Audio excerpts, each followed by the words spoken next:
Hello, fellow students of the Hyperlinked Library, and welcome to the virtual symposium.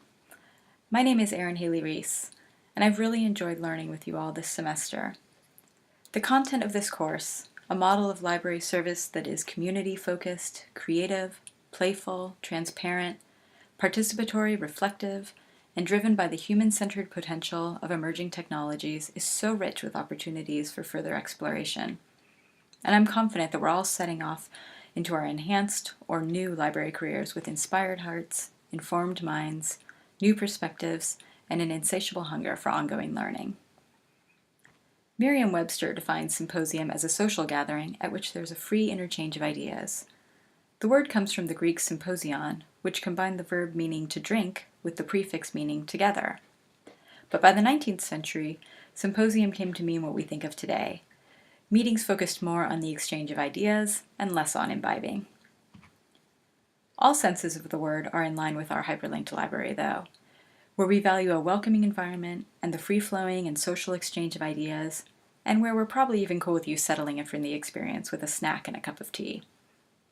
Both the hyperlinked library and the original symposia, it would seem, are decidedly hygge, the untranslatable Danish term connoting all things warm and cozy.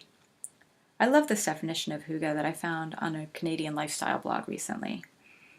The art of building sanctuary and community, of inviting closeness and paying attention to what makes us feel open-hearted and alive, to create well-being, connection, and warmth, a feeling of belonging to the moment and to each other, celebrating the everyday. It seems we could define the hyperlinked library in pretty much the same ways. As we wrap up our time together, weeks overflowing with enlightening lectures and readings, all against a backdrop of earth-shaking current events, it seems appropriate, and necessary even, that we all gather together now to share our ideas, listen to one another, and process what we've learned in this creative way. So take a seat in a cozy chair, pour a beverage of your choice, and settle in for the symposium. I'm focusing my talk here on what I've begun to think of as the hyperlinked family. I first entered the MLIS program here at the School of Information with the desire to launch a new career in the Youth Services Department of a public library or in a school library. I still pursue my studies with that goal in mind. I love working with kids, helping them expand their young minds through books and technology, and connecting them to the world of information and to each other through reading and play. But a funny thing happened on the way to the children's room. I looked up from the faces on the Storytime rug and saw a bunch of grown-ups.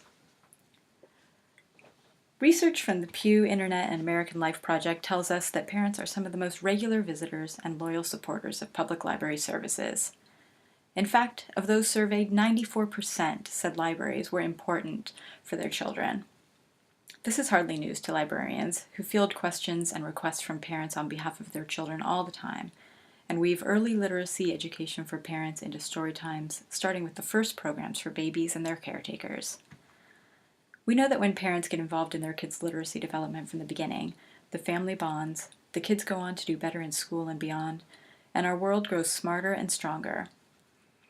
Once I started thinking about youth services through the lens of how libraries are serving families as a whole, it became impossible to unlink the needs of children from the needs of parents. And though I didn't set out to do so, I've ended up using this perspective to frame my projects for this course as well. For my emerging technology plan, I explored how a school library could use social media to expand the learning environment outside of school walls by directly involving whole families in information sharing, conversations, and deeper exploration of the school's curriculum with teachers and librarians. I was inspired by Lorcher's model of the school library as a learning commons, where information flows in many directions, resources are always available, and the school community is directly involved in creating and sharing, not just consuming. I based my plan for a family learning commons on my son's school, an independent K-8 school here in Oakland, California, that has a focus on rigorous academics, community service, and social justice.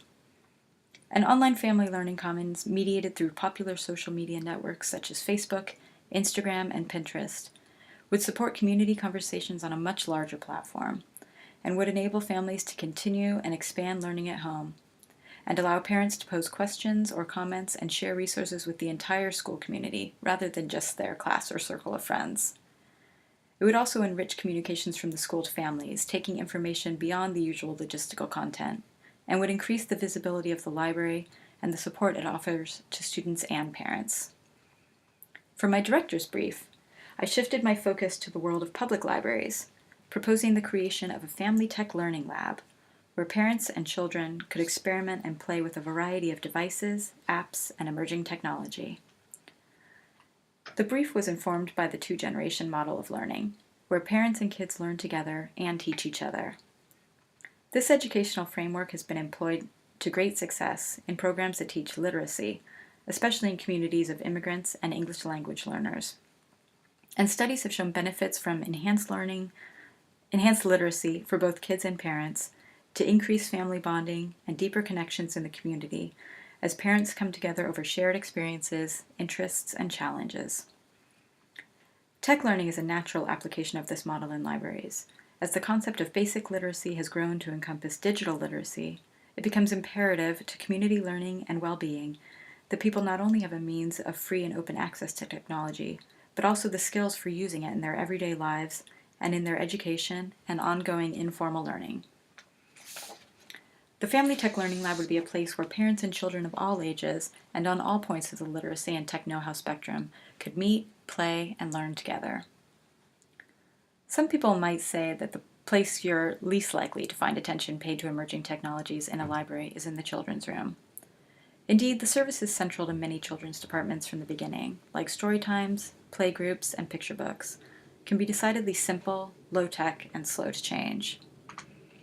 But when we expand the outlook on children's services to encompass the literacy and learning needs of the entire family, and when we view that bigger picture through the lens of the hyperlinked library model, we can see so many opportunities for incorporating technology-enhanced services that are thoughtful, human-centered, and participatory, to strengthen the learning and bonds within the family, to multiply families' connection points to the library and to one another, to bring families with similar interests together, and to introduce those from completely different worldviews to one another.